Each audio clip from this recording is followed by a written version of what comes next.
Good morning, everybody. It is day 2 here in New York. We are back on public land this morning. We're the first vehicles in the driveway over here, which is good, but I guarantee there'll be more people in here. We're gonna get down on that same bench where them birds are roosted. We were all over them, as you seen yesterday, and there's a couple big longbeards down there. We got some good weather. It's gonna start raining this afternoon, so we're hoping these birds really talk down here. I got all the way here this morning and met Zane and realized I didn't have my gun. I'm like, you've got to be kidding me. I drove all the way over here with no gun. But I had everything else, just no gun. So I had to go all the way back, got back. Now we're heading down there. We're just going to get right to where we want to be. Zane's got a tree picked out down there where he thinks he's going to kill him. So we're just going to get right down there and get set up. We're not even going to try to give him a gobble first. We're going to move in the dark and see what we can do.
Well, folks, I don't know what we got on film for you there, but we got her done. Just killed ourselves a public land longbeard. That bird flew down super early.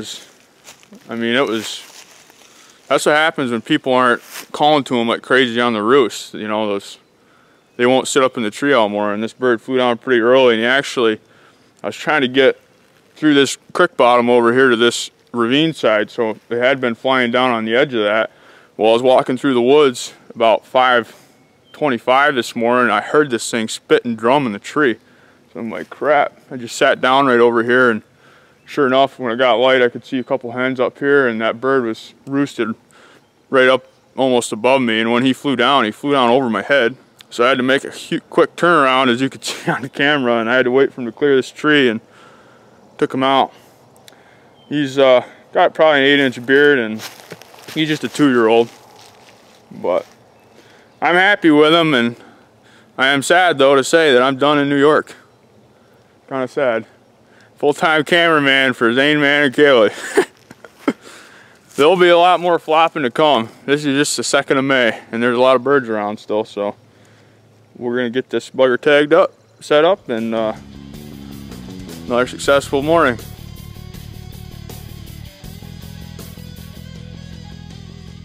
Here he is, folks. This was quite the hunt this morning. I've probably never shot a bird that early in the morning, but like I said on yesterday's video, when you really call to them a lot on the roost, it really makes them sit on the roost a lot longer. This morning there wasn't really anybody calling to him too close to him on the roost, so he came down super early. We did have hunters moving in behind us and maybe some over here, but what led to our success this morning is knowing exactly where these birds were roosted. We knew pretty much right about where they were going to be, and Zane got down in a position where if they did what they did yesterday or any other time we ever hunted them, he'd kill them. And I got up here off the edge of this little hedge and was going to cover this other side of the ravine, and I was walking in here.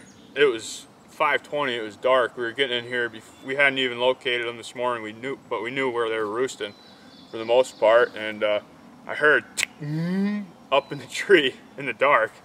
I'm like, oh, I think I'm gonna sit down right here. And sat down, and sure enough, as it got light, I could see two hens, and I couldn't actually see this turkey. He was gobbling though, pretty good. Anyways, as you can see, I had the cameras pointed the other way, and he flew down right over my head. So while he was flying, I just got up and made a quick turn on him, and he got right here and started strutting, and finally worked out around a tree and let him have it with the old 870. And it is just a 2-year-old. It's not the big bird in here. There's a bigger bird in here, but he's got an 8-inch beard and, you know, 2-year-old spurs.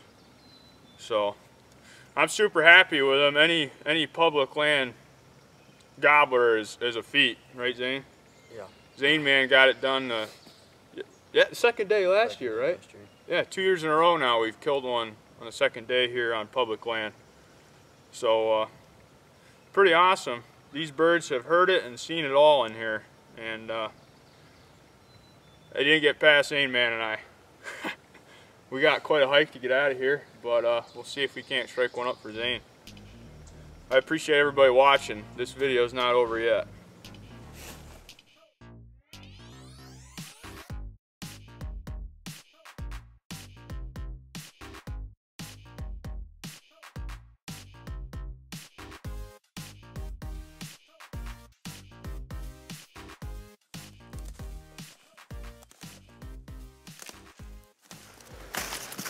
We are on the home stretch of this 1.5 mile walk with a dead turkey. I do know I shouldn't have wore a sweatshirt under this coat, and I am sweating profusely. But I'm not here to complain, because I got my second New York turkey on my shoulder. It's an awesome morning, as you guys can see. I wish I would have got a better video for you, but you'll get great video from now on, because it'll be my only job over here in New York.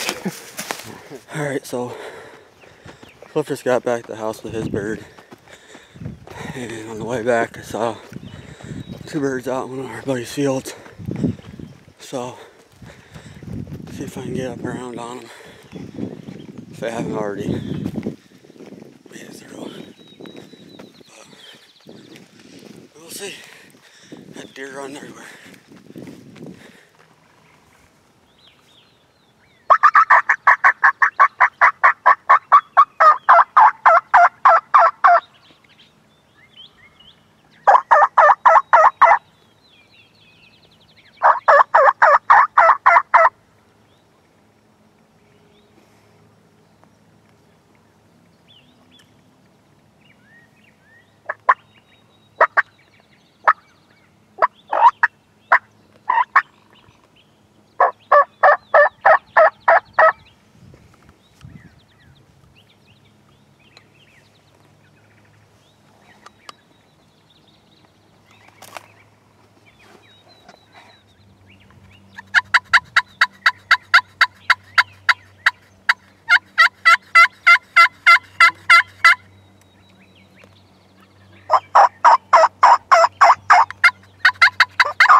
Okay, as you guys can see, I got these set up on these birds, saw them out here on the way back from Cliff shooting his bird.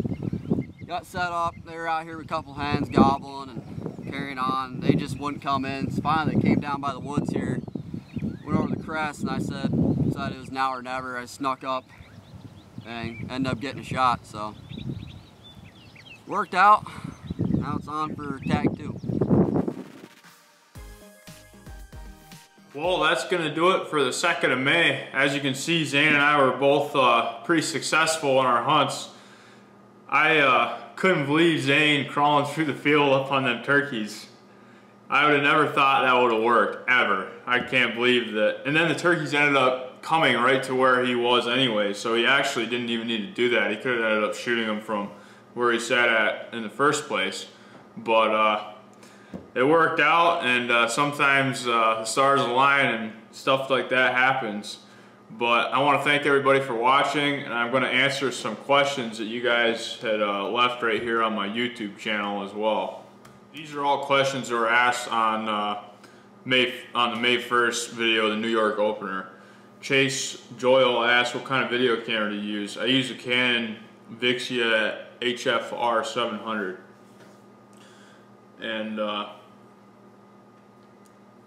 Cash asked, what diaphragm do you use? I use the Simple V by Woodhaven. Brandon D asked, what's the purpose of cupping to different sides when you're calling? All I'm doing by cupping my hand is imitating a hen as if she's turning her head as she's calling. So that's why I go like this when I call. So it acts as she's calling and turning her head. Dale Carpenter asked, what turkey loads do I use? I use 3-inch Winchester XRs, and I usually have a couple 3.5 inchers in my pocket in case I have a bird hang up at 50 or 55 yards. Then I'll try to slip a 3.5 inch in there, but I usually use a 3-inch XR. Mark Cottrell asked, what size turkey loads do you use in your shotgun and how far will you shoot at a turkey? Just answered the first part of that, but usually I won't shoot if it's I won't ever shoot at one over 55 yards. And if they're even at 55 yards, I won't shoot sometimes if there's brush and stuff. If you watched opening day last year on Get the Game Lands, I shot at a bird about 50-55 yards, and I didn't kill him. So.